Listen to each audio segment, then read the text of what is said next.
مومن تو صرف وہ ہے وہ لوگ کہ جو جب اللہ کا ذکر کیا جاتا ہے ان کے دل خوف زدہ ہو جاتے ہیں، خشیت کانپنے لگتے ہیں، کیوں اللہ کے حضور میں حاضر ہو، اپنے ہر عمل کو جواب نہیں،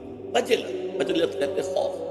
اور جب انہیں اللہ کی آیات پڑھ کر سنائی جاتی ہے ان کے ایمان میں اضافہ ہوتا ہے، ایمان بڑھتا ہے، عادت ہوتا ہے، اور وہ اپنے رب پر توکل کرتے۔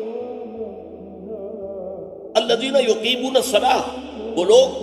جو نماز قائم کرتے ہیں، ومما رزقناہم ينفقون، اور جو کچھ ہم نے انہیں دیا اس میں سے انفاق کرتے ہیں، خرچ کرتے ہیں اللہ کی رضا کے لیے۔ اولئک ھم المؤمنون حقا، یہ ہے وہ لوگ جو حقیقی مومن ہیں، واقعی مومن ہیں، حقیقتاً لہم درجات عند ربہم ومغفرۃ ورزق کریم، ان کے لیے درجات ہیں ان کے رب کے پاس اور مغفرت ہے، اگر خطائیں ہوئی ہیں تو گناہ ہو گئے ہیں تو اللہ معاف بھی فرمائے گا۔